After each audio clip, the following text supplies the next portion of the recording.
Las noticias, protagonistas y tendencias del momento. César Miguel Rondón, en Conexión Radio. La voz que cuenta la historia mientras ocurre. Muy buenos días.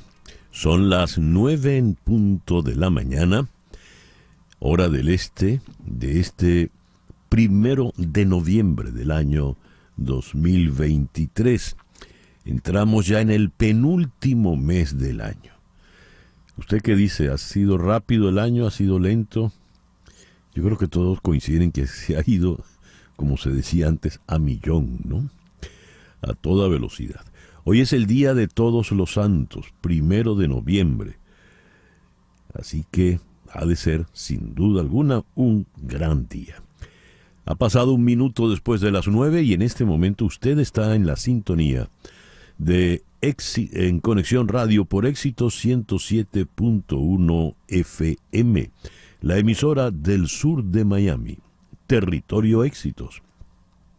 Usted también nos puede escuchar en su teléfono celular con la aplicación Actualidad Media Group. Esta aplicación usted la puede descargar de manera gratuita en su celular. Y también puede sintonizarnos y vernos incluso en www.exitos107.com. Muy buenos días por aquí.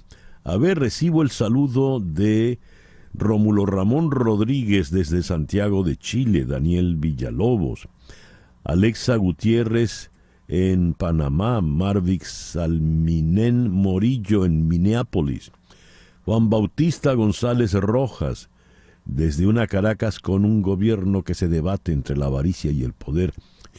Pone unas sentencias, wow. Eso parece un titular, César. Sí, eso parece un titular, sí. Saed Abón, desde Orlando, José de Villa, con un abrazo estrangulante desde Maracaibo, María Alicia Sifontes, doña María Alicia siempre tan consecuente. Ay, dice, ha llegado su mes de cumpleaños. Está al tanto. Luis Aparicio nos saluda desde Minneapolis. Carlos Antonio Ramírez desde La Serena en Chile. Jorge Anaya desde Viña del Mar también en Chile. Gloria Herrera desde una Bogotá fría y lluviosa. Carlos Cuevas en Filadelfia, Guillermo Triana en Humboldt, Texas, Miguel Colmenares en Melbourne, Guillermo Lozada en Johns Creek, George Alfredo González Pedrique y Marianela en Dulcinela, Toronto, César Márquez en Ciudad Bolívar, Francisco García desde Columbus, Ohio. Gracias a todos por reportar la sintonía de En Conexión Radio. En Conexión Radio es una producción de Floralicia Anzola para Éxitos 107.1 FM. Buenos días, Floralicia. Buenos días, César, y a todos aquellos que se comunican con nosotros por las redes y nos escuchan a esta hora. Laura Rodríguez está en la producción general. Muy buenos días, Laura. Buenos días a todos y feliz comienzo de mes. Mariel Sofía Rodríguez en Madrid está en la producción informativa. Buenos días, Mariel Sofía. Saludos, muy buenos días a todos los oyentes y a mis compañeros en el estudio. Jesús Carreño está en la edición y montaje. Carlos Prato en los controles. Buenos días, Carlos. Buenos días, César. Y ante el micrófono, quien tiene el gusto de hablarles, César Miguel Rondón. Hoy, 1 de noviembre, la Iglesia Católica celebra en su santoral el Día de Todos los Santos. Esto honra tanto a los santos conocidos como a los desconocidos, esto es, aquellos no canonizados pero que viven en la presencia del Señor. La tradición de celebrar el Día de Todos los Santos se remonta al año 835, cuando el Papa Gregorio IV proclamó esta fiesta con el objetivo de eliminar las celebraciones paganas. En el calendario astrológico tenemos que la luna está menguando en Géminis, que es la luna de la comunicación, la luna para difundir ideas, y a partir de las 5:31 de la tarde entrará menguante en Cáncer, que es la luna de los sentimientos, es la luna de los enamorados. En el caso de la luna de Géminis, es una luna donde la gente suele hablar mucha tontería. Dice acá, reina la superficialidad. Usted sabrá cómo manejar esa situación. De manera que para el día de hoy tenemos un sol y dos lunas. Luna menguante en Géminis y a partir de las 5:31 de la tarde, menguante en Cáncer. El sol en Escorpio, en este 1 de noviembre. Hoy es el Día Mundial de Todos los Santos. Se celebra en todo el mundo. La iglesia primitiva solía celebrar el día de la muerte de un mártir que dio su vida por la obra de Dios. Es también el Día Mundial del Veganismo. Los veganos de todo el planeta no consumen carne de ningún tipo, pero tampoco huevos, productos lácteos, ni siquiera miel, nada que venga de algo animal. El alemán que tengo aquí en la cabeza es el que está echando broma. Es el Día Mundial de la Ecología. Se trata de concienciar y sensibilizar a las personas acerca de la necesidad de conservar el medio ambiente y fomentar la práctica de acciones ecológicas que contribuyan a la biodiversidad del planeta. Es el Día Mundial del Ballet. ¡Qué bien! La colaboración de las principales compañías de ballet en todo el mundo ejecutan diversas actividades en el día de hoy. Es el Día Mundial de la Acromegalia. La finalidad es divulgar información y concienciar a la población mundial acerca de esta patología para generar un diagnóstico precoz y tratamiento oportuno. La acromegalia es una enfermedad rara causada por el exceso en la secreción de la hormona del crecimiento, causada en el 90% de los casos por un tumor benigno o adenoma en la hipófisis, una glándula ubicada en la base del cerebro que regula una gran cantidad de hormonas en el organismo. Las personas crecen. Julio Cortázar padecía de acromegalia. A ver, nuestra agenda para el día de hoy, 1 de noviembre. Vamos a comenzar en Washington con Celia Mendoza.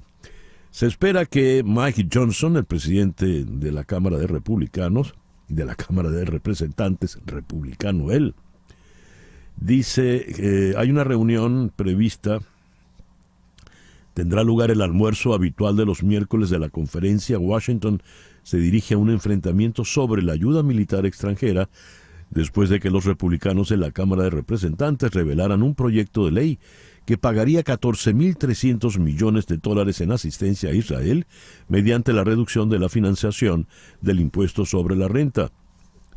Es la información que se está manejando.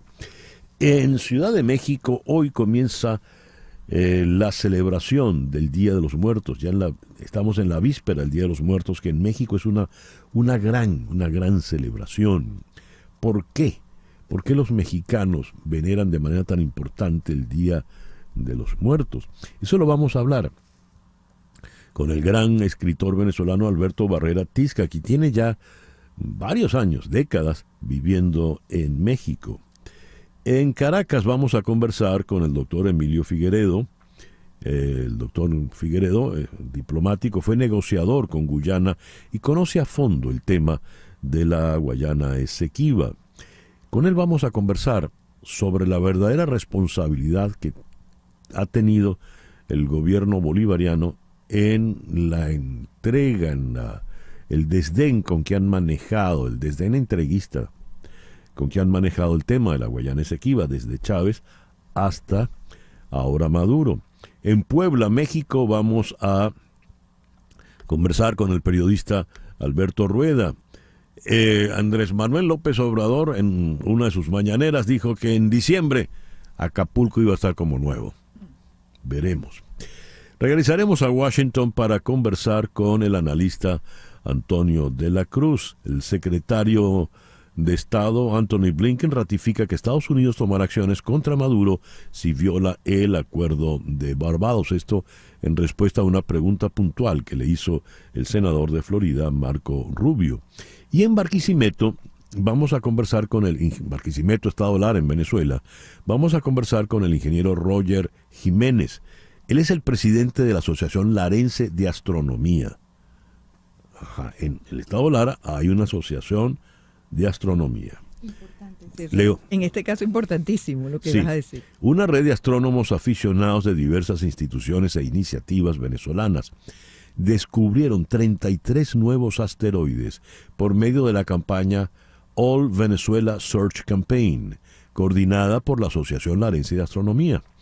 A través de su boletín, esta asociación informó que los asteroides descubiertos en la campaña de búsqueda organizada del 21 de septiembre al 17 de octubre del año pasado obtuvieron la categoría provisional dada a los objetos astronómicos recién descubiertos y que normalmente es reemplazada por una designación permanente, luego de calcular la órbita fiable del objeto detectado.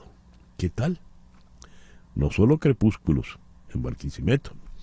Nuestro foro en el día de hoy, ayer fue el Día Mundial de las Ciudades.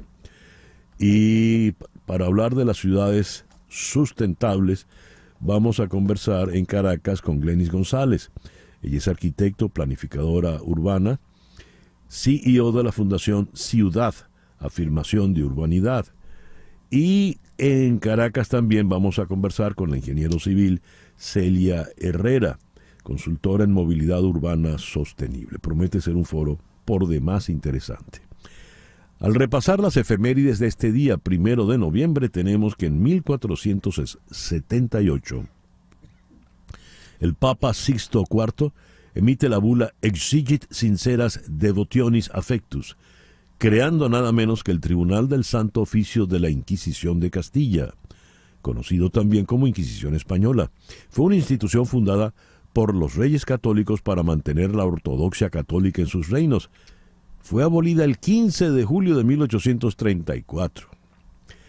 El 1 de noviembre de 1512 se expone al público por primera vez la bóveda de la Capilla Sixtina en el Vaticano, la que pintó Miguel Ángel Buonarroti. El 1 de noviembre de 1520, Fernando de Magallanes navega por primera vez en la historia el estrecho que ahora lleva su nombre. 1 de noviembre de 1604, en el Whitehall Palace de Londres, se presenta por primera vez Otelo, de William Shakespeare. El 1 de noviembre de 1800 se inaugura la Casa Blanca, residencia oficial y principal, centro de trabajo del presidente de los Estados Unidos. El presidente John Adams se convierte en el primer presidente que vive en la mansión ejecutiva, que mucho después se llamaría Casa Blanca. Originalmente no se llamó así. El 1 de noviembre de 1922, Mustafa Kemal Atatürk toma Constantinopla de manos de Mehmed VI, proclama la República de Turquía y así pone fin al Imperio Otomano. El 1 de noviembre de 1993, 30 años atrás, se promulga el Tratado de la Unión Europea, el Tratado de Maastricht, donde se establecen las bases de la moneda única y se establece el Banco Central Europeo. Y el 1 de noviembre del año 2012, los científicos detectan evidencia de luz de las primeras estrellas del universo, que se predice se formaron 500 millones de años después del Big Bang. 500 millones de años después del Big Bang, es decir, el universo estaba recién nacido prácticamente.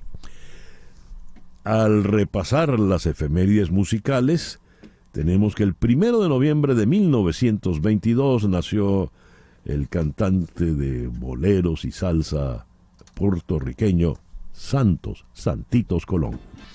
Y el 1 de noviembre de 1955 nació el colombiano Joe Arroyo. Y hoy está cumpliendo 61 años Anthony Kiedis, de Red Hot Chili Peppers. 9:16 de la mañana, tiempo para contactar a Hani Martínez Ward, tu abogada de accidentes. Hani, muy buenos días, ¿cómo estás? Muy bien, muy buenos días. Aquí de mi oficina empezando un nuevo mes donde hay muchas cosas por qué darle gracias a Dios. Pero también a la misma vez un mes donde hay muchas reuniones, fiestas, Día de Acción de Gracia y muchas personas llegando a la ciudad de Miami. Así que por eso estamos aquí para recordarles a ustedes de que estamos 24/7. Nuestro número de teléfono está 24/7 y usted no tiene que esperar de 9 a 5 o a la hora que usted sea, nos puede llamar para poderle ayudar. Recuerde que nosotros le ayudamos en todo el aspecto del accidente y que usted no tiene que pagar ni un centavo, ni por llamarnos, ni al final del caso. La compañía de seguro paga todos los gastos y se dice, bueno, las estadísticas dicen de las compañías de seguro que nosotros podemos obtener, un abogado especializado de accidente puede obtener 3 veces más que si una compensación monetaria que si la víctima trata de hacerlo por sí solo. 3 veces más, Hani. 3 veces más. Wow. La compañía de Allstate fue la que hizo esa estadística hace muchos años y se dio cuenta de eso. Por eso es que las compañías de seguro no quieren que usted tenga un abogado, sino que lo traten de hacerlo por sí solo, que usted trate de hablar con ellos directamente y entonces así es lo que pasa. Cuando usted trata de hacerlo por sí solo, le van a dar lo que ellos le van a dar, $1,000, $2,000, y al final no le van a dar lo que usted merece. Bueno, entonces no lo dude, usted llame directamente a Hani Martínez Ward al 855-DOLOR55. 855-DOLOR55, que equivale a 855-365-6755. Guárdelo de una vez allí en la memoria de su teléfono celular porque usted no sabe cuándo lo va a necesitar. ¿Cómo funciona, Hani? Tengo un accidente y entonces te llamo. ¿Qué pasa después? ¿Qué hacen ustedes? ¿Qué pasa después? Nos llaman inmediatamente. Desde esta mañana ya había personas en nuestras oficinas, nos llaman, nos ayudan básicamente con todos los documentos e información que necesitamos y de ahí ya nosotros nos encargamos de todo lo demás. Nos encargamos de mandar las cartas al seguro, nos encargamos de hablar con el seguro, nos encargamos de facilitar a las personas, por ejemplo, con el arreglo del carro, con la renta de un vehículo si es posible, y inmediatamente lo ponemos en contacto con un doctor cerca de su trabajo o cerca de donde ellos vivan para que empiecen el tratamiento médico. Muy bien. Le repito el teléfono de Hani Martínez Ward, 855-DOLOR55. 855-DOLOR55, que equivale a 855-365-6755. ¿Algo más, Hani? No, eso es todo. Bueno, que tengas un gran día, Hani. Muchas gracias. Hani Martínez Ward, tu abogada de accidentes. El editorial con César Miguel Rondón. A propósito de las acciones que ha tomado el régimen venezolano luego de las elecciones de las primarias de la oposición el pasado domingo 22 de octubre. Acciones como la suspensión de las mismas por el Tribunal Supremo de Justicia, es decir, dejar sin efecto lo que en efecto ocurrió, o la comparecencia en condición de investigados, lo cual es un exabrupto jurídico de comparecencia ante la Fiscalía General de la República del doctor Jesús María Casal, la doctora Mildred Camero y otros funcionarios de la Comisión Nacional de Primarias. A propósito de todas estas acciones, se ha mencionado en que esto está en contra del espíritu de los acuerdos firmados en Barbados entre Gerardo Blay por la Plataforma Unitaria de la Oposición y Jorge Rodríguez por el régimen. El propio Blyth llamó la atención sobre este punto. Pues bien, ayer en una comparecencia ante el Senado, el secretario de Estado, Anthony Blinken, respondió a una pregunta puntual sobre este asunto que le formuló el senador de Florida, Marco Rubio. El secretario Blinken dijo: como saben, tras el acuerdo con la plataforma unitaria, la oposición llegó a un acuerdo con el régimen sobre el camino a seguir hacia las elecciones. Queríamos apoyarlo y parte del apoyo era alentarlo a avanzar, incluso levantando algunas sanciones, con la capacidad, por supuesto, de revertirlas o de establecer algunas licencias que puedan revocarse muy rápidamente si el régimen, de hecho, ha violado el acuerdo que alcanzó. Entonces, por supuesto, tomaremos las medidas necesarias. Hemos sido muy claros al respecto. No están obteniendo vía libre para las acciones que toman, que están en contradicción con los compromisos que han asumido para avanzar hacia elecciones libres y justas, que es un objetivo compartido que tenemos con la oposición. No están procediendo en el espíritu de Barbados, dicho textualmente por el secretario de Estado Blinken. ¿Qué hace ahora la administración Biden con el régimen de Maduro? Veremos. 9:23 de la mañana. Una pequeña pausa y ya regresamos en Conexión Radio por Éxito 107.1 FM. Continuamos en breve con César Miguel Rondón en Conexión Radio por Éxitos 107.1 FM. Escribe Luis David Zamudio: mi sentido pésame a los magallaneros. Ayer los Leones les metieron las primeras 9 arepas. Eso como que es contigo, Laurita. Y entonces José Gregorio Jiménez responde: Let's go Magallanes, apenas comienza la liga. No crean que el Magallanes está eliminado, la pelota es redonda y viene en una caja cuadrada. En fin. Vamos con las noticias más importantes del día de hoy. Washington. Ayer el director del FBI, Christopher Wray, durante una audiencia en un comité del Senado, alertó que su agencia ha detectado un mayor riesgo de amenazas terroristas en Estados Unidos inspiradas por el ataque del grupo islamista Hamas en Israel el pasado 7 de octubre.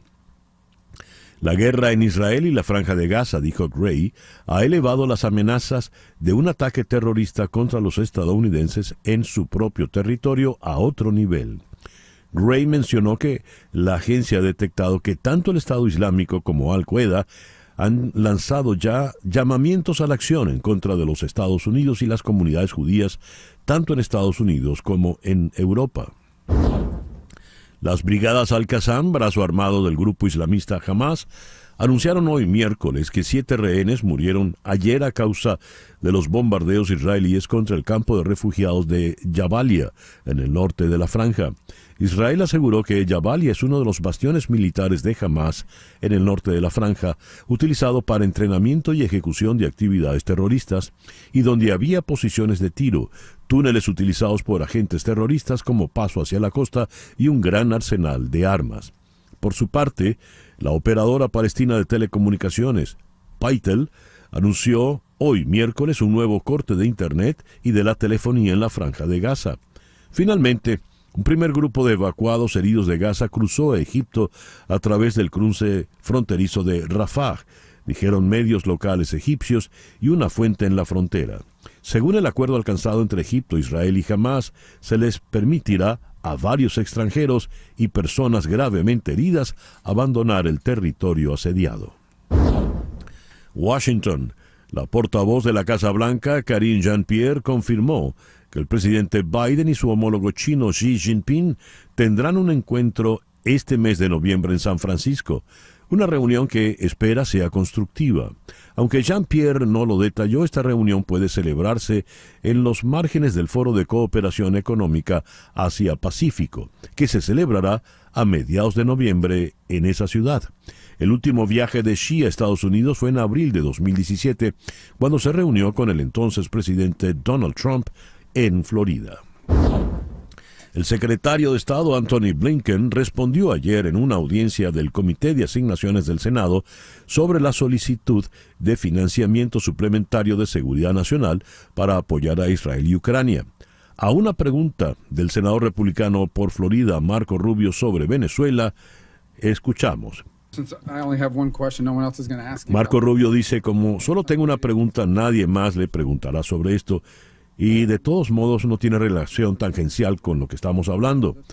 Recientemente, el gobierno llegó a un acuerdo con el régimen de Maduro en Venezuela, en el que Estados Unidos levantó las sanciones a cambio de elecciones libres y justas que se suponía que el régimen de Maduro debía cumplir.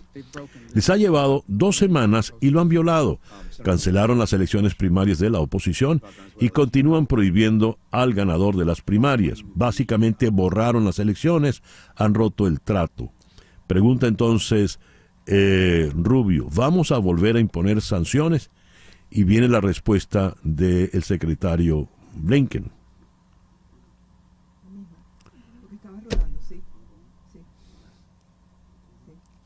Bueno, dice el secretario Blinken, senador Rubio, muchas gracias por la pregunta sobre Venezuela. Como saben, tras el acuerdo con la plataforma unitaria, la oposición llegó a un acuerdo con el régimen sobre el camino a seguir hacia las elecciones. Queríamos apoyarlo y parte del apoyo era alentarlo a avanzar, incluso levantando algunas sanciones con la capacidad, por supuesto, de revertirlas o de establecer algunas licencias que pueden revocarse muy rápidamente si el régimen, de hecho, ha violado el acuerdo que alcanzó. Entonces, por supuesto, tomaremos las medidas necesarias. Hemos sido muy claros al respecto. No están obteniendo vía libre para las acciones que toman, que están en contradicción con los compromisos que han asumido para avanzar hacia elecciones libres y justas, que es un objetivo compartido que tenemos con la oposición, la plataforma unitaria. Así que lo estamos siguiendo con mucho cuidado. Es una cita textual para el secretario Blinken. Bolivia rompe relaciones con Israel. Colombia y Chile convocan a embajadores. Bolivia ha tomado la determinación de romper relaciones diplomáticas con el Estado de Israel en repudio y condena a la agresiva y desproporcionada ofensiva militar israelí que se realiza en la Franja de Gaza. Cita textual del vicecanciller boliviano Freddy Mamani. Chile, por su parte, llamó a consultas en la noche del ayer martes a su embajador en Tel Aviv por las inaceptables violaciones del derecho internacional humanitario en que ha incurrido Israel en la Franja de Gaza, según un boletín de la Cancillería del gobierno de Gabriel Boric. En la misma línea, el presidente de Colombia, Gustavo Petro, convocó a su embajadora en Tel Aviv. Si Israel no detiene la masacre del pueblo palestino, no podemos estar allá, dijo el mandatario izquierdista en Colombia. Washington. Este es un momento increíblemente ocupado para el Congreso. La financiación del gobierno se agota en 16 días. Mike Johnson, el republicano de Luisiana, presidente de la Cámara de Representantes, está tratando de aprobar para hoy un proyecto de ley de ayuda a Israel que va acompañado de recortes de $14,000 millones al impuesto sobre la renta, algo en lo que los dirigentes republicanos están divididos y temen que se apruebe. Por su parte, los demócratas están en contra. La Casa Blanca advirtió que el presidente Biden vetaría el proyecto de ley propuesto por los republicanos de la Cámara para brindar asistencia a Israel, que se pagaría recortando fondos para el servicio de impuestos internos. Ahondemos en este punto.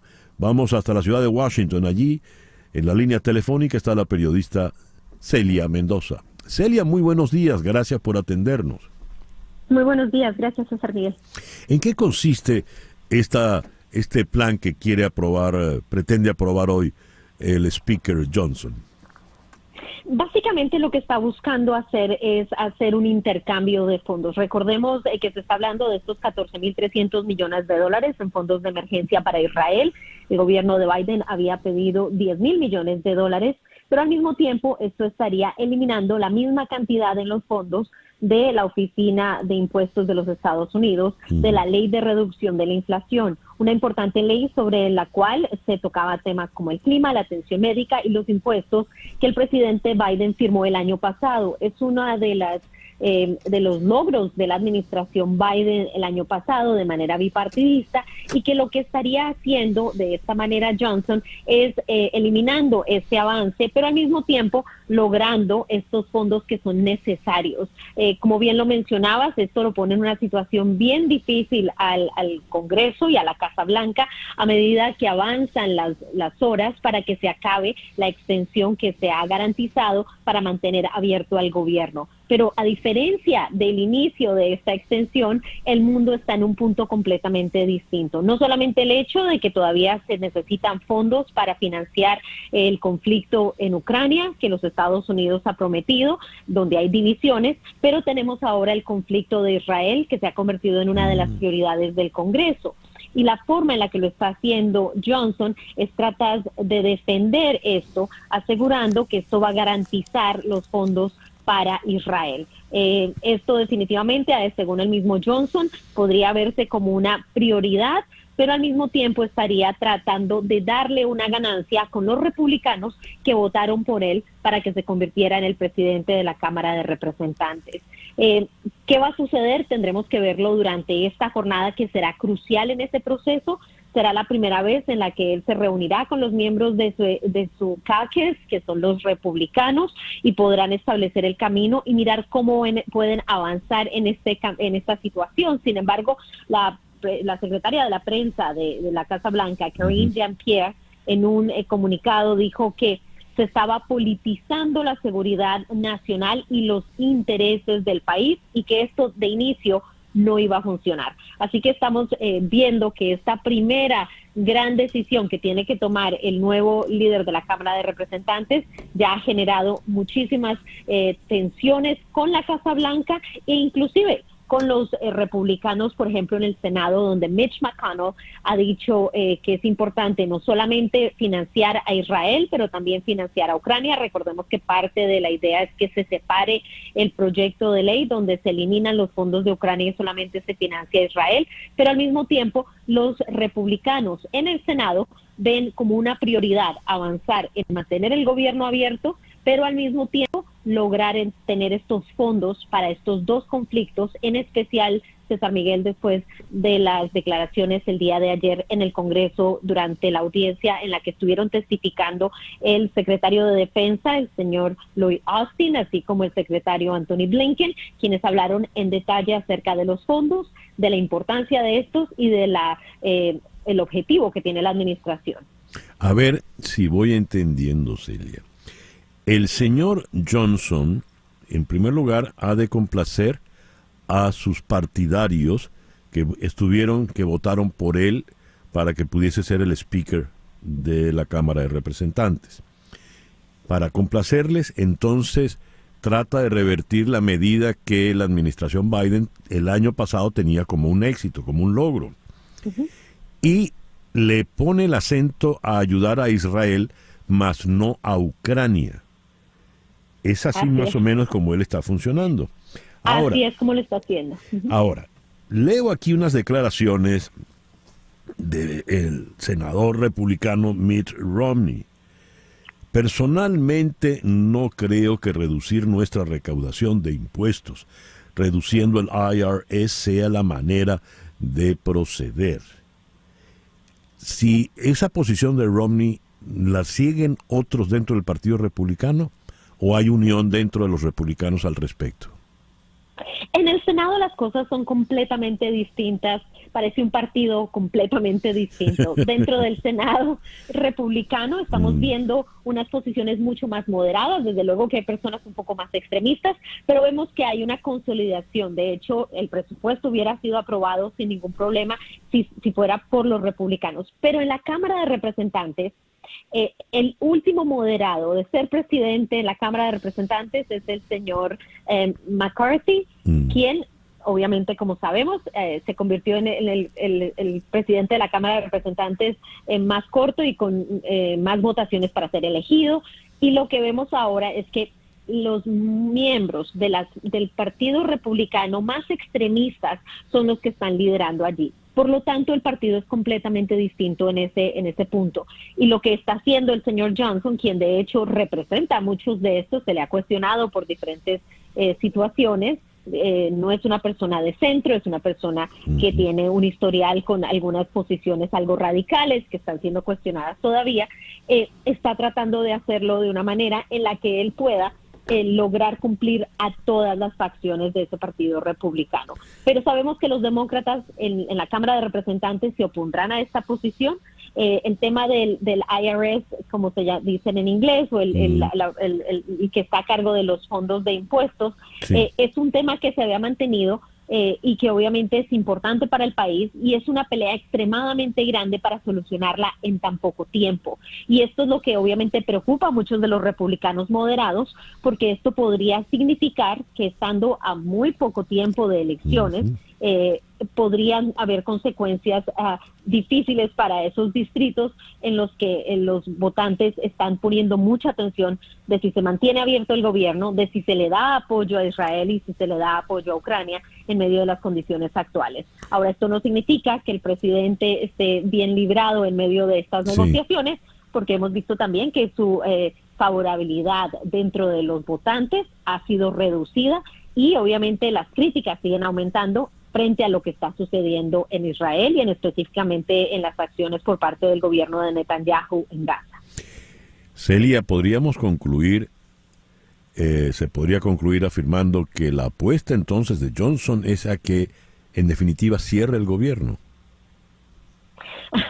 Si él no logra llegar a un acuerdo, si no hay una negociación, si no hay un espacio para hacer negociación, desafortunadamente para el gobierno estadounidense esa podría ser el futuro en las próximas semanas.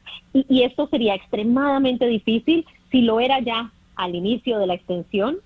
Estamos hablando de una situación más complicada cuando hay una promesa financiera para apoyar a Israel y donde la situación es cada vez más complicada. Lo decía el mismo Austin, quien dice que hay un movimiento muy fuerte por parte de países enemigos de Estados Unidos, como es Irán, los cuales estarían movilizándose para también cometer ataques contra Estados Unidos o contra sus aliados. Y esto obviamente el hecho de que el gobierno dentro de Estados Unidos no pueda tomar una decisión como mantener el gobierno abierto y generar estos fondos, podría desestabilizar aún más la presencia y la posición estadounidense. Dios. Celia, muchísimas gracias por estos minutos en la mañana de hoy. Gracias a ti, César. Celia Mendoza, desde Washington, 9:42 de la mañana, una pequeña pausa y ya regresamos en Conexión Radio por Éxito 107.1 FM en Miami. En un momento regresamos con César Miguel Rondón en Conexión Radio por Éxitos 107.1 FM.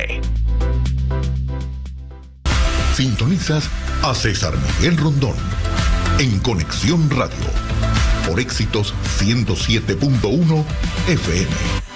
Son las 9:43 de la mañana. Contratar los servicios de un abogado de inmigración es un asunto serio porque establecerse en Estados Unidos requiere de trámites que debes realizar solo con abogados con mucha experiencia y conocimiento de las leyes del Estado. Las abogadas de Canero Fadul Immigration, especialistas en visas de inmigración laboral, familiar, humanitarias, entre tantas otras, suman más de 55 años de experiencia asesorando desde la solicitud de la visa hasta la obtención de la residencia.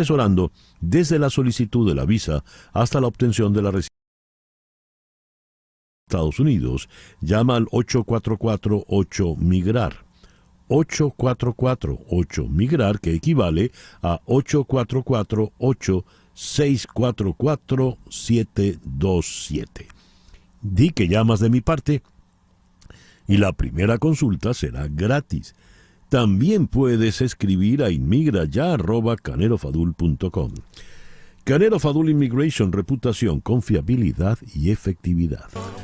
Hace muchos años, cuando leí El laberinto de la soledad, el primer gran ensayo de Octavio Paz, me llamó la atención que él hablaba de la muerte para el mexicano y decía, el mexicano convive con la muerte, saborea la palabra, la pronuncia de una manera especial, la muerte parece que forma parte de su existencia. Y eso puede venir a tono porque estamos ya en la víspera del Día de los Muertos, que en México es una celebración extraordinaria. Tan extraordinaria, por ejemplo, que se ha hecho famosa en el mundo.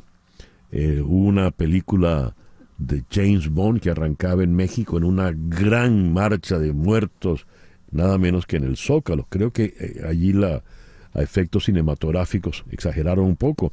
Pero para seguir con el cine está la película Coco, donde se reproduce, se reencuentra todo esto de los muertos que parece que en México están muy, muy vivos. ¿Por qué el Día de Muertos es tan importante en México? Vamos a Ciudad de México y pensamos que un escritor sería ideal para explicarnos qué ocurre. Pues el escritor está en la línea telefónica, es uno de nuestros más grandes novelistas actuales, Alberto Barrera Tisca, que si bien es venezolanísimo y de fuerte acento larense, pues tiene ya varias décadas viviendo en México. Querido Alberto, muy buenos días, gracias por atendernos. Hola, querido César, ¿qué tal? ¿Cómo estás? Un gusto estar de nuevo en tu programa. Alberto, ¿qué pasa con los muertos en México? ¿Por qué esa celebración tan grande? Fíjate que estaba yo, ahorita que estaba escuchando esta cosa que trabajó muy bien Octavio Paz, como tú decías, en El laberinto de la soledad, sobre la relación de la muerte, que viene, por supuesto, de todo el pasado prehispánico, ¿no? Y de la comunidad original, indígena, donde hay varios inframundos. Octavio Paz decía que para los mexicanos la muerte no es trascendente porque tampoco la vida lo era, ¿no? Lo es, y que forma parte de todo como de un tránsito. Pero yo creo que ahí también está nuestra herencia católica en toda América Latina. Entonces, cuando llegaron en el siglo XVI los españoles con sus fiestas, digamos, como el Día de Todos los Santos y el Día de los Difuntos, de alguna manera se mezclaron las dos. Bueno, se mezclaron, es una forma de decir, los españoles impusieron toda esta tradición religiosa que los indígenas alimentaron con lo que venía, ya, y se produce esta fiesta que aquí en México cada vez es como mayor. Yo creo que ahí también hay una parte histórica interesante que tiene que ver con unas investigaciones del Instituto de Antropología que incorpora un nuevo elemento que es la Revolución Mexicana en el siglo XX. Fíjate que Cárdenas, para quitarle poder a la iglesia, digamos, convirtió esta fiesta del Día de Muertos en una fiesta civil mexicana. Y ahí entra también un poco Diego Rivera, el muralismo Posada, y ahí viene la Catrina, el esqueleto tan famoso, ¿no? Y entonces se hizo como una fiesta cada vez mayor, pero como de la mexicanidad, de la nacionalidad. Y bueno, yo creo que ahí también tiene todo que ver, pues, como un poco el turismo, lo que tú nombrabas de las industrias cinematográficas, lo que ha hecho. Sí. Y aquí sí es realmente una celebración, pues digamos, te voy a decir, de las más importantes del año. Sin duda. No vale nada la vida, cantaba José Alfredo Jiménez, ¿no?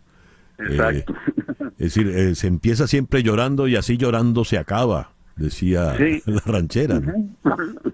Y tiene que ver un poco con ese sentido de la mexicanidad. Estaba yo una vez en el Colegio Nacional, y había un premio Nobel, creo que era de medicina. El Colegio Nacional es como una especie de ateneo muy importante en el centro, dando una conferencia sobre esta sentimentalidad mexicana y su relación con el sufrimiento, con la muerte, y decía que en México era el país donde se sufría más bonito, digamos. Entonces un poco esta idea, esta paradoja, creo que guía mucho esta fiesta. Fíjate que aquí Es decir, el día de hoy en los panteones, pero también en cada casa, que eso me parece muy interesante, está la ofrenda al muerto, donde la gente incluso le pone la comida que le gustaba al muerto. En algunos panteones llevan hasta televisores o aparatos de reproducción de música y ponen las canciones que les gustaban. Hay una cosa como celebratoria de la vida del muerto, digamos, en el lugar en que está enterrado, ¿no?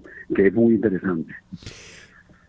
Por ejemplo, en la película Coco, que se hizo muy popular a nivel mundial de los estudios Disney, es la celebración del muerto. Allí se entiende que, por supuesto, si tú hablas de muertos en Estados Unidos, venimos del Halloween, y el muerto es para asustar, para el fantasma. En México no asusta, es para quererlo, ¿no? Sí, digamos, de este día justamente los muertos regresan un poco del inframundo en el que se encuentran a reencontrarse con sus seres queridos que están todavía en este mundo y a celebrar juntos, digamos. Y el cempasúchil, que es esta flor amarilla, anaranjada, prehispánica, muy viva, que tiene un olor muy particular y que es la que se usa en estas fechas, ilumina el camino un poco de los muertos, el sendero. Eso sí es una cosa como prehispánica. Entonces, en todas las casas, en los cementerios, están llenos de estas flores. Estoy diciéndote que ayer estaba leyendo justamente yo en el periódico que estamos hablando de una producción de 27 millones de matas, o sea, como 20 toneladas de flores de cempasúchil. Entonces, digamos, es una cosa que se usa mucho. El Paseo de la Reforma está lleno de esas flores ahorita, digamos, ¿no? En la Ciudad de México. Para celebrar el Día de Muertos. Para celebrar el Día de Muertos, y es un poco quienes iluminan, digamos, esas flores iluminan el camino de los muertos para esta noche, que se reencuentren un poco con los vivos y celebren juntos. Ya. Ahora, hablaste de la tradición de América Latina que viene de la cultura católica. Al Día de los Santos le sigue el Día de los Muertos. Pero en América Latina no hay un país que haga del Día de los Muertos un evento tan mayúsculo como pasa en México. Sí, ahí tienes toda la razón. Sí, es que has hecho alusión un par de veces a lo que llamas la mexicanidad, ¿no? Sí, digamos, y ahí un poco los estudiosos también hablan un poco de toda la cultura y de la relación con la muerte que había en Mesoamérica, digamos, ¿no? Como punto de base, que es lo que alimenta cuando se juntan estas tradiciones, cuando llega la imposición católica, y cómo de alguna manera esas fiestas terminan adulteradas, podría ser la palabra, por todo lo que viene de la vivencia mesoamericana, digamos, original.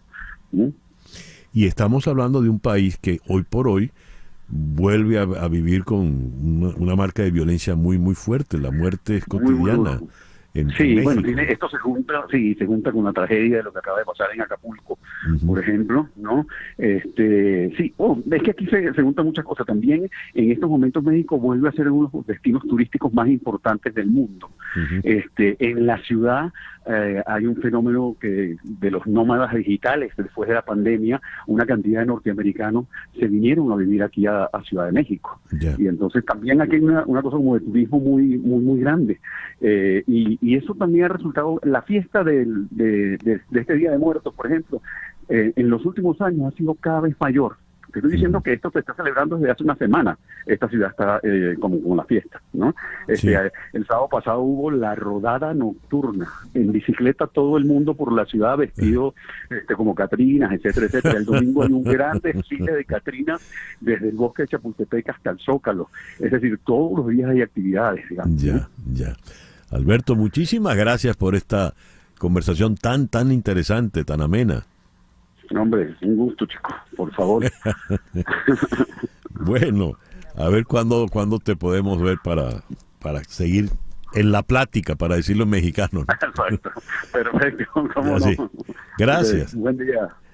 Alberto Barrera Tisca, uno de los grandes narradores venezolanos de la actualidad. El reloj indica 9:55. Las noticias de este momento en Conexión Radio. ¿Qué noticias tenemos en este momento, Flor Alicia? Fíjate, César, la ONG Reporteros Sin Fronteras anunció hoy que ayer presentó una denuncia por crímenes de guerra ante el despacho del fiscal de la Corte Penal Internacional. Esta denuncia detalla los casos de 9 periodistas muertos desde el 7 de octubre y de 2 heridos en ejercicio de sus funciones. Esta denuncia concierne a 8 periodistas palestinos muertos por bombardeos a zonas civiles en Gaza por Israel y un periodista israelí muerto el 7 de octubre cuando cubría el ataque contra su kibutz por Hamas. También menciona la destrucción intencionada total o parcial de los locales de más de 50 medios de comunicación en Gaza. Dios. Gracias, Flor Alicia. Vamos ahora a la ciudad de Caracas, donde en la línea telefónica está el doctor Emilio Figueredo, abogado, es el editor de el portal Analítica, ha sido diplomático y fue de los negociadores en el caso de Guyana. Emilio, muy buenos días, gracias por atendernos. Buenos días, saludos a la audiencia. Emilio, te oigo con algo de eco. A ver si... A ver. No, ya ahora no. Ahora te oigo mucho mejor, sí. Gracias. ¿Aló? Sí, perfecto. Gracias por atendernos, Emilio. El gobierno de Maduro ha lanzado un referendo para consultar el próximo 3 de diciembre. Algo así como me lo definió alguien. ¿Es cierto que usted quiere a su mamá? Sí. Un referendo que muchos han calificado de tonto, sin sentido, con una pregunta un poco peligrosa, riesgosa, donde se consulta si usted quiere hacer, si usted está de acuerdo en que el territorio Esequibo, la Guayana Esequiba, sea un estado de Venezuela. Este alboroto, todo este revuelo con el Esequibo, ¿por qué viene ahora si precisamente ha sido el gobierno bolivariano, el gobierno revolucionario que comenzó con Hugo Chávez, el que prácticamente lanzó al olvido el problema limítrofe con Guyana? Mira, César Miguel. ¿Aló? Sí, te estamos escuchando. ¿Aló? Sí, te escuchamos, estás al aire. Ok. Mira, el tema de la reclamación del territorio en Esequibo, porque hay que ser muy claro, en 1966 se firma el Tratado del Acuerdo de Ginebra, en el que se reconoce la contención venezolana de que el laudo de 1899 es nulo e irrito, pero que se establece un mecanismo para resolver esa controversia en la que Guyana tiene posesión desde 1999 de ese territorio. Y eso es un trabajo complicado. Estamos,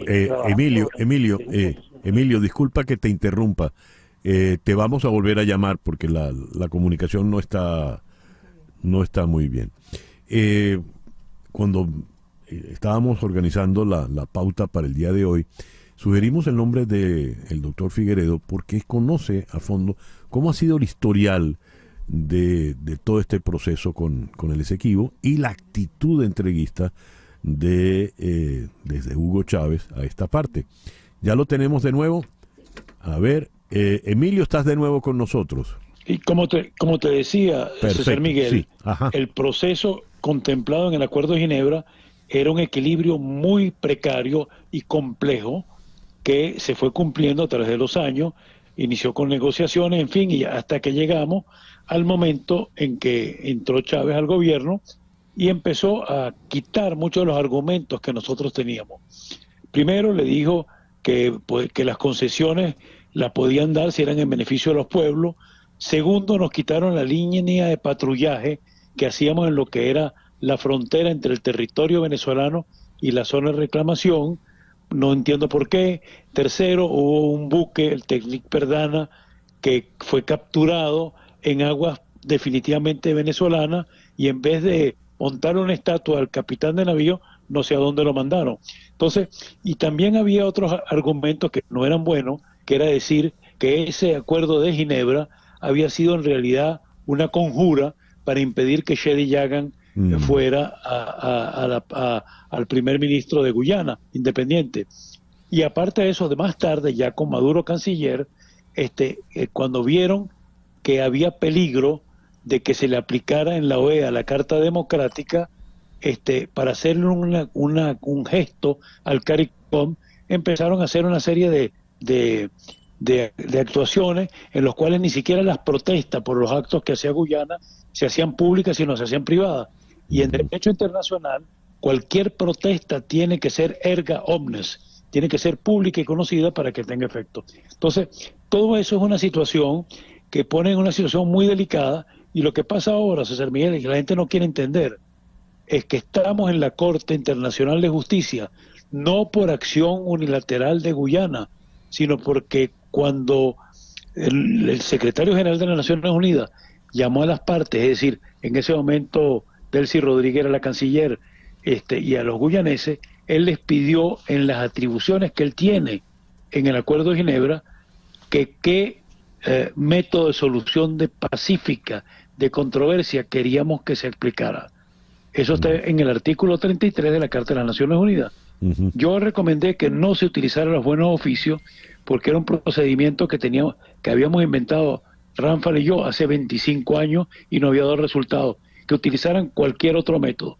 Bueno, insistieron en los buenos oficios, se los dieron por un año y después le preguntaron a Guyana, ¿cuál quieres tú? La Corte, que está también en el artículo 33. Entonces, no es acto unilateral, es una aplicación del Acuerdo de Ginebra.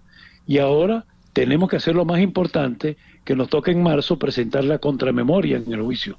Y en vez de perder el tiempo dando vueltas sobre otros lados, ¿qué puede suceder? Y si dicen, como dicen en esa solicitud, que nosotros no reconocemos la jurisdicción de la Corte, eso la Corte lo tiene sin cuidado, porque si no nos presentamos, ellos van a declarar en absencia, ¿eh? Claro. Ahora, sí. Yendo al comienzo, a Chávez, Chávez presionado, guiado, sugerido por el propio Fidel Castro, es el que empieza procurando los votos del CARICOM, Petrocaribe y todo esto, es el que empieza a relajar el reclamo hacia Guyana, ¿no? Sí, pero si hay una cosa que la gente no sabe, Castro y el castrismo en todos los foros internacionales a todo lo largo de este proceso ha apoyado a Guyana.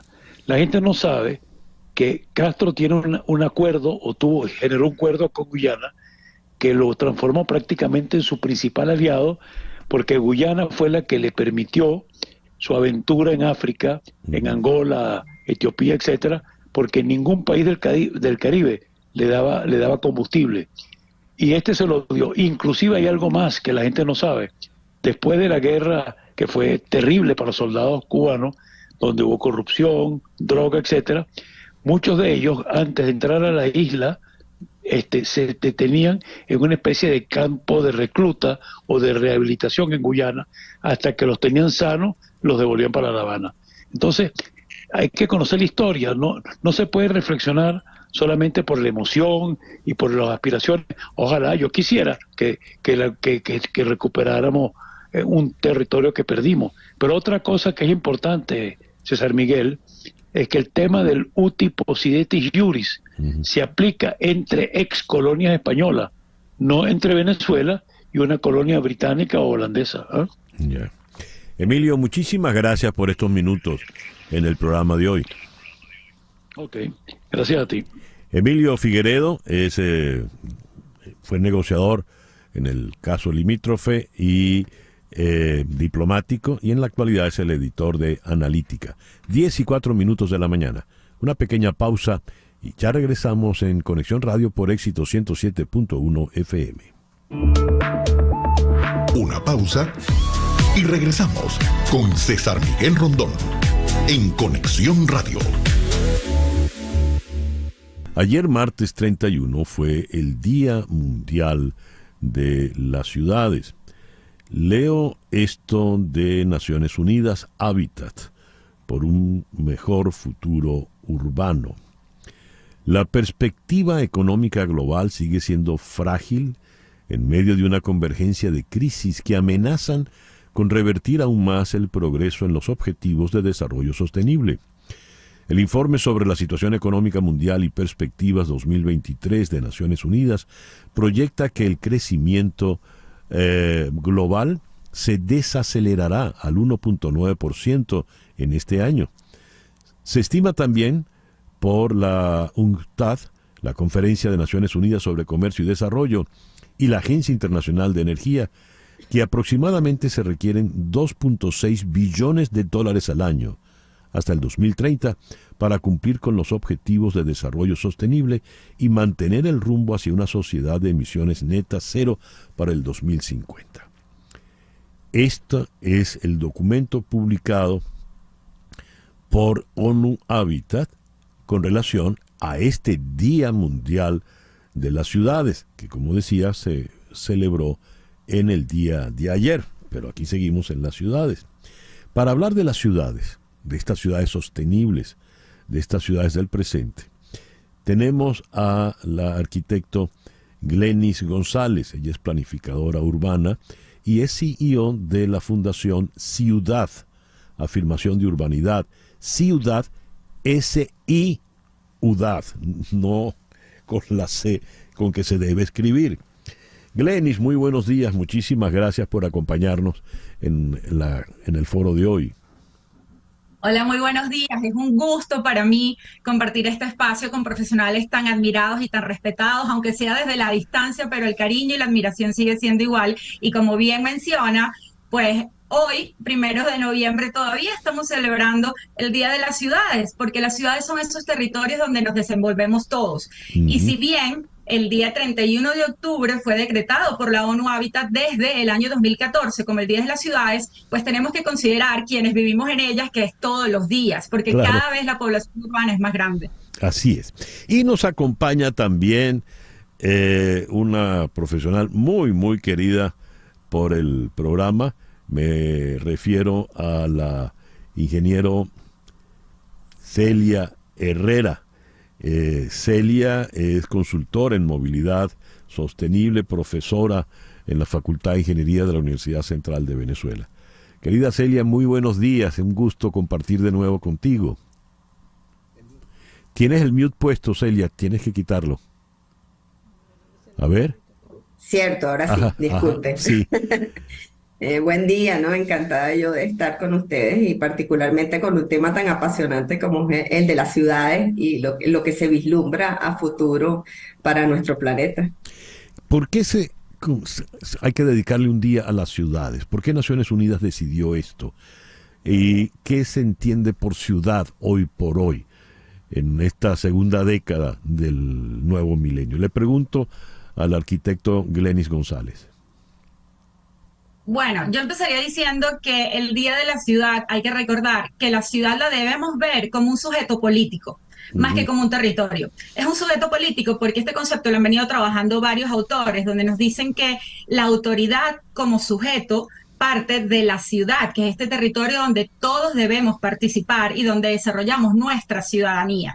El Día Mundial de las Ciudades lo que busca es que nosotros podamos comprender que las ciudades pasan por diferentes retos. Si cada vez la población es más urbana, pues estos retos de la escasez de servicios públicos, que no solamente se viven en Venezuela para los que nos están escuchando desde este país, sino que en todo el mundo el tema de los servicios públicos es un reto, el tema de la movilidad urbana, que estoy seguro que el ingeniero Celia lo va a desarrollar muchísimo mejor, son esos temas que se vienen a reflexión el 31 de octubre, pero no solamente el 31. Durante todo octubre la ONU decreta el mes digamos, el mes urbano.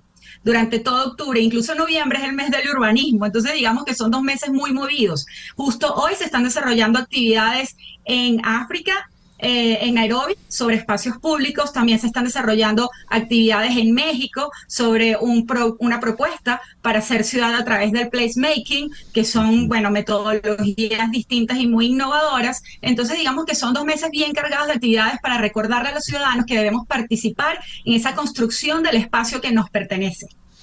A ver, muy interesante cómo lo has resumido, me parece magnífico. A propósito de la movilidad, el ciudadano, es decir, el que vive en la ciudad, pasa la mayor parte del tiempo moviéndose de un lado a otro sin realmente moverse. Somos en las grandes ciudades somos individuos que estamos condenados al tráfico. Una experta en esta materia es la ingeniero Celia Herrera. A ver, ¿qué nos espera? ¿En qué condiciones vivimos o nos movemos hoy y qué nos espera, Celia? Bueno, fíjate, es importante el contexto, ¿no? Nos estamos ocupando tantos de las ciudades porque, según las estimaciones del Banco Mundial, la población en las ciudades ocupa más de un 56% un 56% de la población internacional está asentada en ciudades. Y la proyección es que para el 2050, de cada 10 ciudadanos, 7 van a estar asentados en ciudades. La pandemia además puso en evidencia la capacidad o no de los gobiernos de gestionar las ciudades y de los ciudadanos de vivir en ellas. Bajo ese esquema, pues las megatendencias es hacia ocuparnos de las ciudades para que éstas sean inteligentes y regenerativas, y particularmente con el tema de la movilidad. Ahora hablamos de movilidad urbana sostenible, pero sostenible y segura, porque además nos ocupa el compromiso que tenemos con cumplir los objetivos del desarrollo sostenible. Y las megatendencias lo que nos están mostrando es que cada día los ciudadanos están empujando hacia tener ciudades en donde moverse no sea dramático, no sea un problema, que no perdamos tiempo estresados en el tráfico, en la congestión.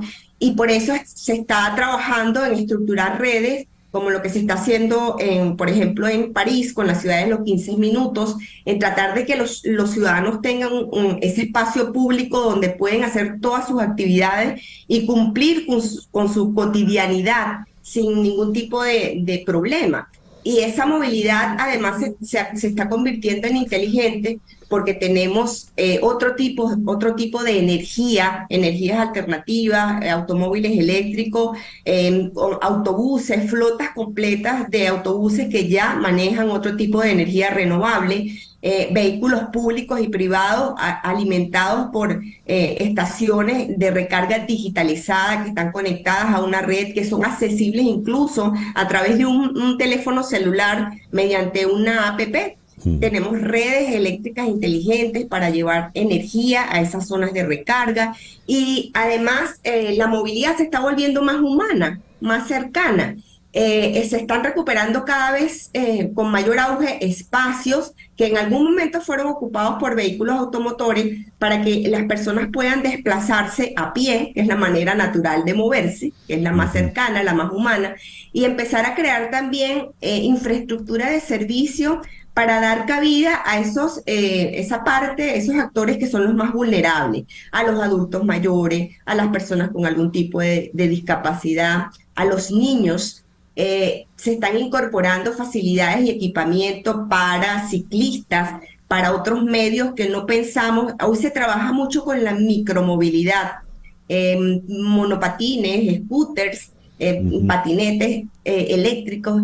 Se está implementando una nueva forma de moverse, que además, como les decía, es más hacia mover a la persona y no mover al vehículo, en términos de buscar la productividad en las ciudades, porque las ciudades realmente son productivas, y lo que se quiere es aumentar esa productividad, pero también darle accesibilidad a un mayor número de personas, en la medida en que las personas no tienen acceso a esos recursos, se van relegando sectores que lamentablemente no tienen la posibilidad de contar con un teléfono inteligente, de poder tener acceso al internet, de poder llegar a los sistemas de transporte público.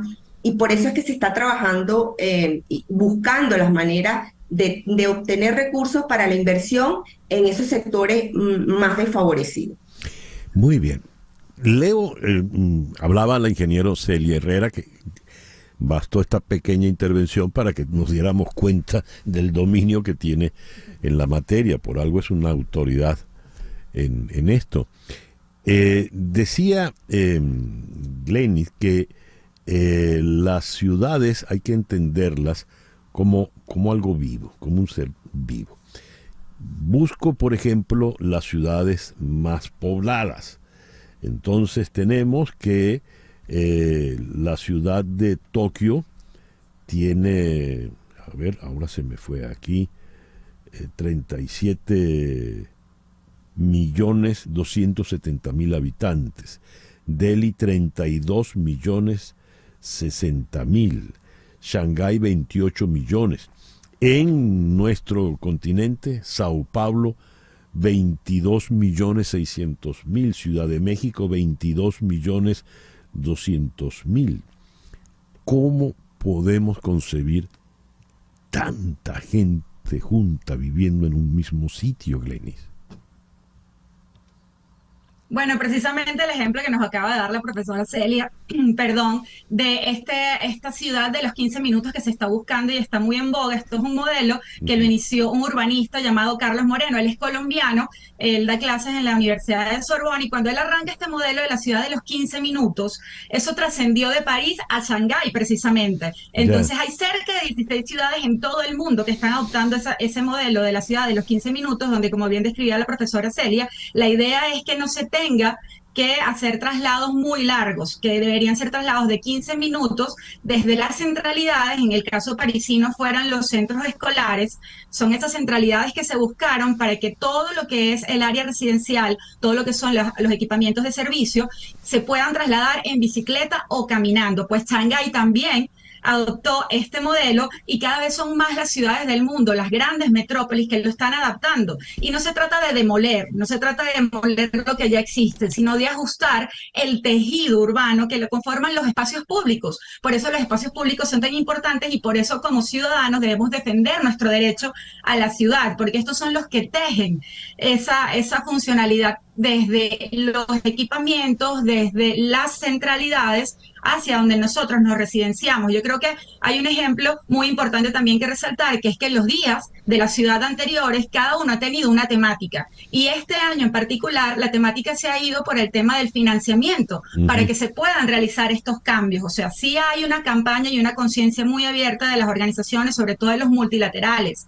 Hoy en día, tanto el BID, el Banco Interamericano de Desarrollo, como la CAF, están realizando importantes campañas donde los alcaldes, autoridades locales de la región de Latinoamérica han podido conocer cómo proteger sus ciudades y llevarlas a un modelo de sostenibilidad. Se buscan que sean ciudades sostenibles, que sean ciudades saludables, que sean ciudades justas y equitativas. Entonces, este año, el Día de la Ciudad, lo llamaron Financiando un Futuro Sostenible para Todas las Personas, porque el lema es que nadie se debería quedar atrás. Así es.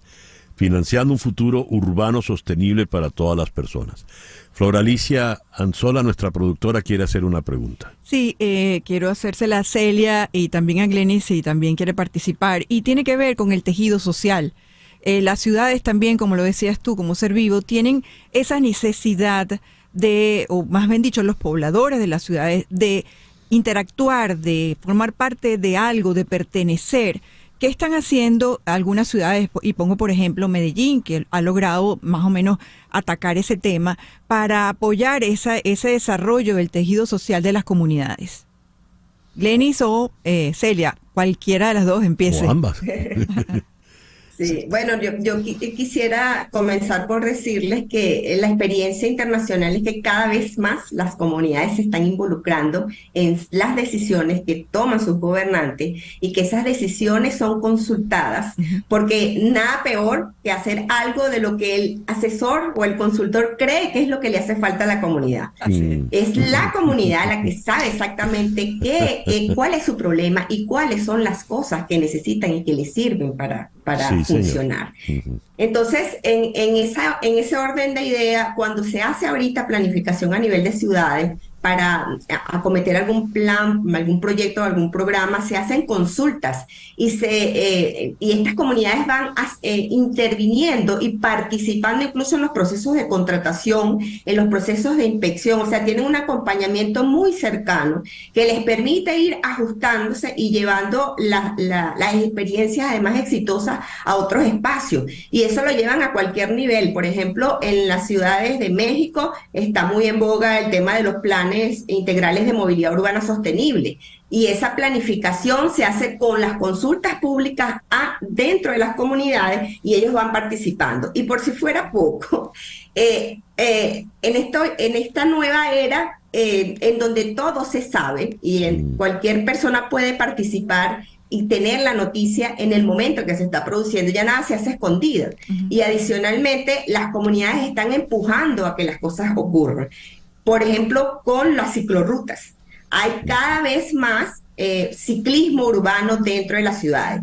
Y el que no exista una ciclorruta no implica que eso va a permanecer así. Estos grupos de ciclistas hacen presión dentro de las comunidades y logran funcionar y que se adecue la infraestructura para ajustarla a que estén los espacios para ellos, que sean además protegidos y que los acompañe con el mobiliario y el equipamiento urbano. Entonces, eso por poner un ejemplo de lo que pasa. O sea, la presión social incluso está generando los cambios necesarios para que la vida en las ciudades sea más cercana al ciudadano. Magnífico. Y ya para concluir, Glenis, por favor. Sí, claro, bueno, el caso de Medellín, gracias por el ejemplo, es referencia porque ahí se logró transformar no solamente territorios de conflicto y de violencia, hoy en día son ejemplos para el mundo entero. Medellín pasó de ser una de las ciudades más violentas del mundo a que muchos turistas vayan a los barrios, a la Comuna 13 a visitarlas porque se lograron equipamientos que, como bien decía Flor Alicia, pues transformaban el tejido social, porque se trabajó, como también decía la profesora Celia, desde la participación comunitaria. Yo diría que ahí vale la pena destacar lo que es el modelo urbano innovador que se está aplicando hoy en día, que se llama el urbanismo táctico, donde se hacen pruebas de transformaciones urbanas que pueden ser efímeras, pueden durar 1 o 2 meses, y en función de cómo las personas reaccionen a esas pruebas de transformación espacial, se van haciendo los cambios más drásticos. Entonces, si seguimos involucrando y seguimos considerando la participación como fundamental para todo tipo de planificación, la planificación urbana, la planificación económica, que de allí depende, por eso empecé diciendo que la ciudad es un sujeto político, porque de ahí dependen muchas de las decisiones, pues seguiremos dando pasos seguros, como lo hicieron en España con las supermanzanas. Ese es un ejemplo muy bueno para que sepamos que el urbanismo depende mucho de lo que quiere la gente, de lo que quiere, de las necesidades que se plantean y de la participación. Por eso hay que seguir insistiendo en ser ciudadanos en la ciudad. Muy bien. Quiero agradecerle de verdad a Glenis González, arquitecto, CEO de la Fundación Ciudad, y a la ingeniero Celia Herrera de la Universidad Central de Venezuela por esta conversación tan interesante sobre las ciudades. Dale volumen. Te vi llegar. Ahí nos vamos con la ciudad de José Alfredo Jiménez. Él dice ahí las ciudades separan a la gente. Gracias Glenis, gracias Celia. Muy, muy interesante la conversación. Gracias a ustedes. Un gusto. ¿Qué pasó? Se paró. Okay. Bueno. El señor López Obrador, Andrés Manuel, presidente de México, ha dicho en una de sus mañaneras que para Navidad Acapulco estará de nuevo en pie. ¿En qué estado está Acapulco luego del huracán Otis? ¿Y tiene sentido lo que ha dicho el presidente? ¿Es posible? Vamos a México, en la ciudad de Puebla, vecino al estado de Guerrero, donde está Acapulco, está el periodista Alberto Rueda. Alberto, muy buenos días, gracias por atendernos. César Miguel, es un gusto, como siempre, poder platicar contigo y sobre todo en esos momentos en que se está viendo una severa crisis en Acapulco, aquí en Guerrero. ¿Es factible lo que ha dicho el señor López Obrador? Bueno, es factible para alguien que no ha estado en esa zona. Perdón, Alberto, tenemos problemas con la comunicación. Cuelga que ya nuestra productora Laura Rodríguez vuelve a hacer contacto contigo. A ver, esto lo dijo el señor López Obrador. Que vamos por aquí. Vamos, a ver, ya tenemos a Alberto. Alberto, ¿estás ya con nosotros? César Miguel, qué gusto saludarte. Nuevamente te saludo con gusto. A ver, te comentaba yo, por la pregunta que me hiciste, César Miguel, es factible para alguien que no ha pisado el territorio de Acapulco y que cuando fue a hacer solamente un espectáculo y quedó, el que iba de rescatista quedó varado y resultó ser un damnificado, ¿no? Es sencillo si desde la mañanera, desde Palacio Nacional, desde ahí se hacen estas promesas. ¿Cómo creerle a López Obrador? Bueno, pues es el mismo que dijo que iba a rescatar a los mineros de Coahuila hace un año y que iba a llevarles 6 días y los cuerpos siguen ahí. Es el mismo que ha dicho que va a tener medicamentos para los niños con cáncer y es la fecha desde hace 5 años en que esto no ocurre. Es el mismo que dijo que la pandemia por COVID-19 iba a terminar en 3-5 meses, le calculaba, y siempre decía que ya estábamos en la fase final, y así pasaron 2 años. Entonces, pues como que es el mismo López Obrador que ha dicho que México va a tener servicios de salud como los de Dinamarca, y hoy vemos que las condiciones de los hospitales son terribles. Entonces, pues no, para un mandatario serio entendería que esto va a ser un proceso muy largo.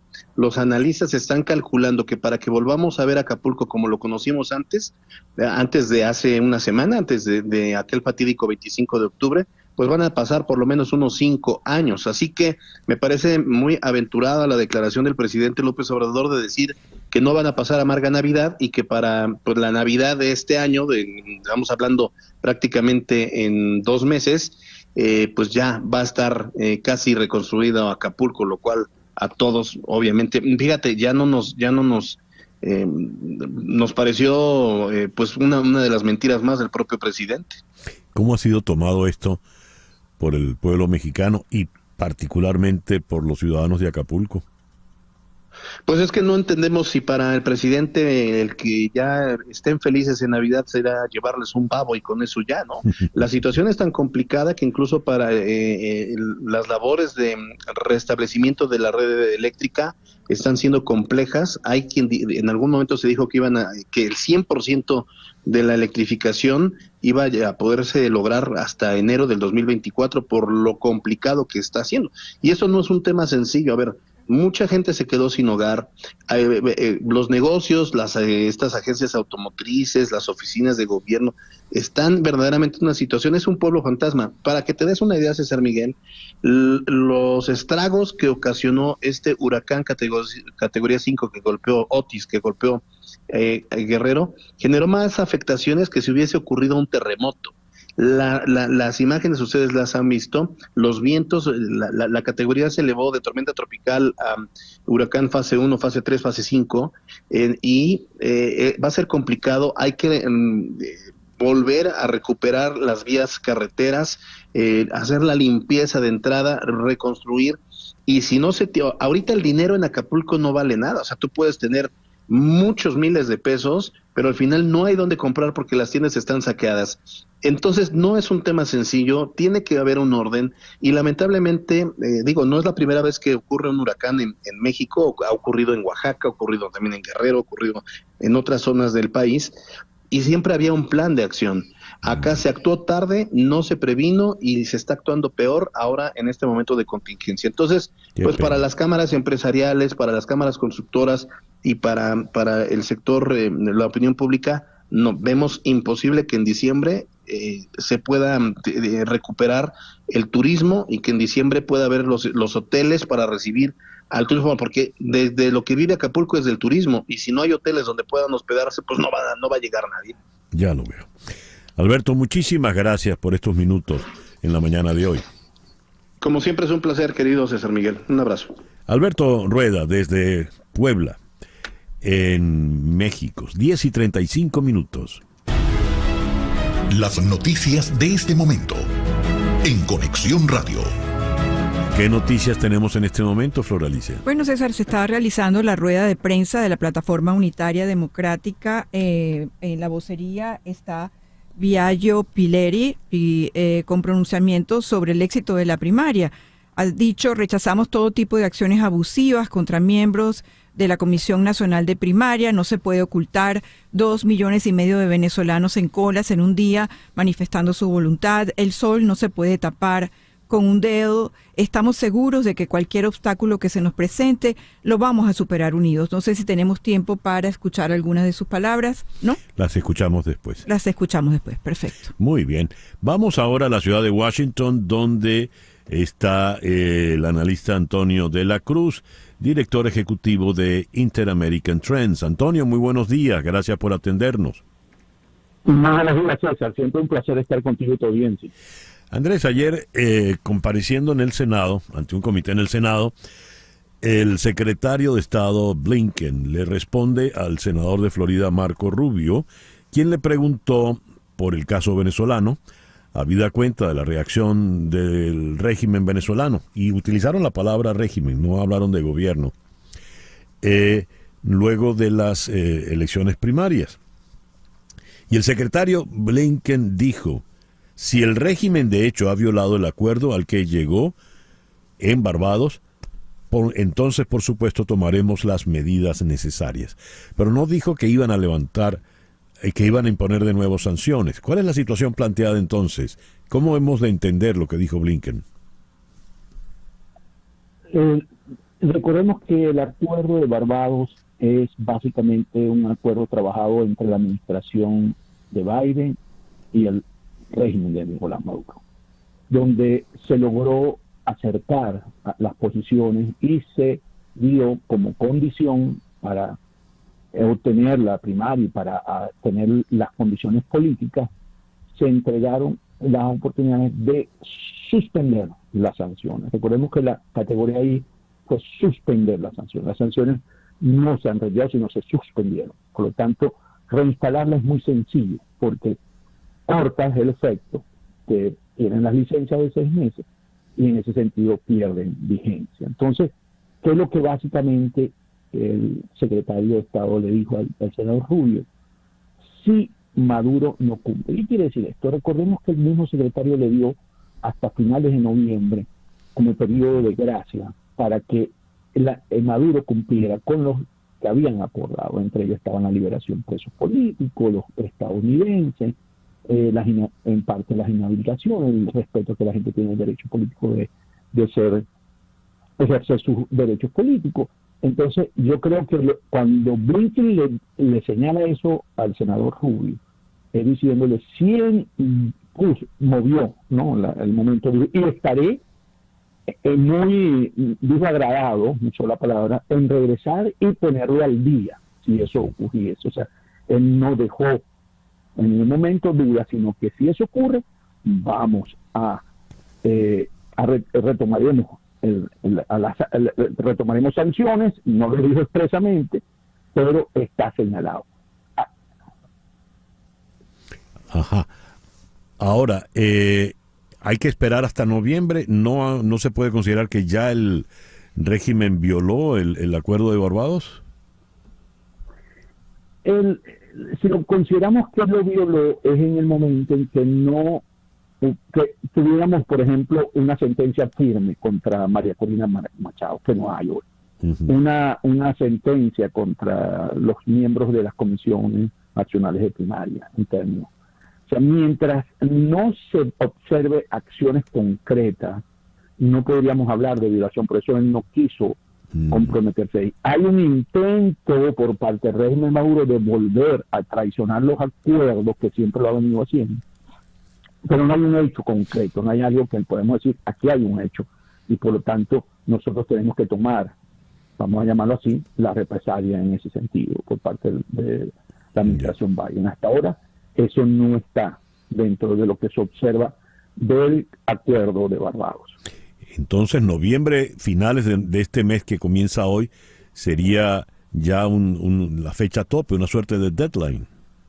Es una suerte de deadline, una suerte de línea roja, pero que aquí Maduro está en un dilema, César, porque la liberación o la suspensión de la sanción le reportan a Maduro en el 2024 en un cálculo que he realizado en 3 exportaciones petroleras de orientación, y lo que está congelado, está ahorita retenido en el Fondo Monetario Internacional de 100 millones porque no se reconoce en ninguna de las autoridades, alrededor de 20 mil millones de dólares. Maduro, no creo, él tiene eso, no tiene un incentivo de 20 mil millones de dólares y darle una patada a la mesa. Yo creo que no está en condiciones de darle la patada a la mesa en este momento, sino que él está jugando, como siempre lo hacen, para que nosotros los factores internos dentro de las fuerzas democráticas tomemos decisiones. Entonces ayer se oía que había que buscar el mecanismo de cómo se sustituía a María Corina Machado, etcétera, etcétera, y eso por el momento no está planteado. Yo creo que aquí hay que tomarla con mucha serenidad y esperar, como acabamos de hablar, que va a ser Maduro a finales de noviembre. Ya. Antonio, muchísimas gracias por estos minutos en la mañana de hoy. Muchas gracias, César. Siempre un placer estar contigo con tu gente.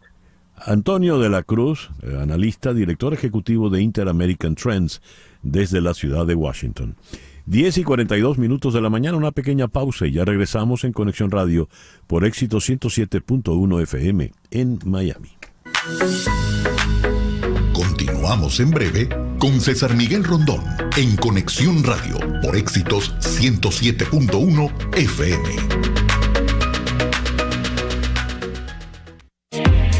César Miguel Rondón está en Conexión Radio por Éxitos 107.1 FM. Son las 10:44 de la mañana. Prepárate para manejar la tendencia en Southdale Kia. Experimenta el futuro con nuestros espectaculares autos eléctricos, el EV6 y el EV9. Y aquí tienes noticias emocionantes. Por tiempo limitado, hasta el 30 de noviembre. Cuando compres 3 llantas, recibirás la cuarta por solo $1. No te lo pierdas. Southdale Kia es tu puerta de entrada al futuro. Ven y únete a manejar la tendencia juntos. Visita Southdale Kia hoy en 17120 South Dixie Highway, Miami, Florida, 33157. @Southdale Kia. Vamos ahora a Barquisimeto, estado Lara, donde en la línea telefónica está el ingeniero Roger Jiménez. Él es el presidente de la Asociación Larense de Astronomía, ALDA. Ingeniero Jiménez, muy buenos días. Muchas gracias por atendernos. Está congelado, no lo escuchamos. Está en mute. A ver, no pudimos establecer el contacto, no lo tenemos. Bien, una red de astrónomos aficionados de diversas instituciones e iniciativas venezolanas descubrieron 33 nuevos asteroides por medio de la campaña All Venezuela Search Campaign, coordinada precisamente por la Asociación Larense de Astronomía, ALDA. A través de su boletín, la ALDA informó que los asteroides descubiertos en la campaña de búsqueda organizada del 21 de septiembre al 17 de octubre de 2022 obtuvieron la categoría provisional, dada a los objetos astronómicos recién descubiertos y que normalmente es reemplazada por una designación permanente, luego de calcular la órbita fiable del objeto detectado. En Venezuela, tienen años cazando asteroides. Curioso ese oficio. ¿Qué hace usted? Cazo asteroides. O cazo. Desde el 2012, la ALDA lleva la batuta del programa de búsqueda de asteroides All Venezuela, impulsado por la Colaboración Internacional de Búsqueda Astronómica, la IASC por sus siglas en inglés. La IASC es un programa de ciencia ciudadana fundado en el 2006 que procesa una gran cantidad de datos del telescopio Panoramic Survey Telescope and Rapid Response System del Instituto de Astronomía de la Universidad de Hawái. Ya tenemos al ingeniero. Ajá. Roger, muy buenos días. Gracias por acompañarnos. Buenos días, Miguel. Acá saludos para ti y a toda tu audiencia desde la capital musical de Venezuela, la ciudad crepuscular. Muy bien, pero se dedican a la caza de asteroides. ¿Cómo funciona esto de cazar asteroides, Roger? Ok, chévere. Bueno, es un programa de una organización que se llama IASC, su acrónimo, sus siglas en inglés, y que para nosotros traduce que es un programa para la búsqueda de asteroides, es una colaboración internacional para la búsqueda astronómica, es lo que traduce exactamente. Allí, bueno, nos suministran imágenes de alta calidad, ¿verdad? Y en tiempo irreales, pues, que nos permiten a los cazadores, en este caso a todos los grupos, a todos los equipos, determinar, visualizar asteroides y poder determinar los asteroides que sean nuevos o que no están numerados, que no son conocidos en el sistema solar. ¿Qué es una? Ahí tiene dos ventajas. A ver, para tratar de entender en dónde nos estamos metiendo con esta cacería. Okay. ¿Qué definimos por asteroide? ¿Qué entendemos por asteroide? Un asteroide es un cuerpo menor del sistema solar, o sea, que va desde unos metros hasta ciertos kilómetros, decenas de kilómetros, cientos de kilómetros. Ya. Una roca espacial. Una roca espacial es un asteroide. Y ustedes miran al cielo, miran al espacio exterior y allí descubren el asteroide. ¿Cómo funciona? Precisamente no. El programa es un programa internacional de ciencia ciudadana. El IASC lo que hace es que tiene convenios internacionales. El IASC es coordinado por la Universidad de Harding-Simmons en Texas, en la ciudad de Abilene. Entonces, ellos coordinan el programa y tienen convenios con observatorios y otros programas de seguimiento y monitoreo del cielo, como son el programa de Pan-STARRS y el programa de Catalina Sky Survey. ¿Ok? Ellos, nosotros en esta búsqueda de asteroides, el IASC nos suministra son imágenes, paquetes de imágenes. O sea, nosotros no observamos directamente al cielo, nosotros lo que hacemos es analizar las imágenes que nos suministra el IASC y que son tomadas por los telescopios 1 y 2 del programa Pan-STARRS. Y ustedes en esas imágenes deciden cuál es un asteroide nuevo o cuál no. Ok, utilizamos un programa que se llama Astrométrica, ¿verdad? El cual nos visualiza, nos hace como un video del paquete de imágenes, de varias imágenes, en este caso son 4, ¿verdad? Donde podemos determinar los asteroides o los objetos en movimiento. Esos objetos se presentan como numerados, si ya existen, ¿verdad? O no tienen numeración, solamente está la imagen que se mueve. Ya, ahora. Esos son los que reportamos como nuevos asteroides. Y las observaciones que hacemos sobre los otros ayudan a definir su órbita, a perfeccionarla. Ustedes descubrieron 33 nuevos asteroides. Ok. ¿Y sí, qué pasa? ¿Eso qué quiere decir? Mire, este asteroide lo descubrí yo. Ajá. Ok. Es todo un procedimiento. En la campaña ALDA está trabajando desde el 2012. Se inscribió en estas campañas internacionales, que son denominadas All Venezuela, por el organismo internacional, el IASC. Todos Venezuela. Desde el 2012 nosotros entonces somos la persona o la organización astronómica en Venezuela civil que auspiciamos y coordinamos las campañas para Venezuela. Entonces, desde el 2019 ya el trabajo reiterado nos acreditaron como parte de los colaboradores directos de este programa, que son 45 colaboradores distribuidos en 23 países a lo largo del mundo. Nosotros lo que hacemos entonces es utilizar el programa Astrométrica para ver estos asteroides. Llevamos descubierto en la campaña, en el reporte final de preliminares, que entregaron hace como 10 días, no lo entregaron, ellos nos reportaron 33 asteroides preliminares con esa denominación. Preliminar significa descubrimiento, ¿ok? Pero son 33 de la campaña o asociados a la campaña septiembre-octubre del 2022. ALDA está trabajando desde el 2012. Sí. Llevamos en la totalidad 168 asteroides descubiertos. Bueno. Es un procedimiento, ¿ok? Porque ahí se cambian las denominaciones, no todos esos, y que ya todos son provisionales y son asteroides nuevos, pero poco a poco se va a ir descartando. Cuando al final, luego de 6 o 10 años que se completa la descripción de la órbita, el MPC, el Centro de Planetas Menores, que es el que coordina esto, determina la órbita completa del asteroide después de 10 años de observaciones, aproximadamente entre 6 y 10 años.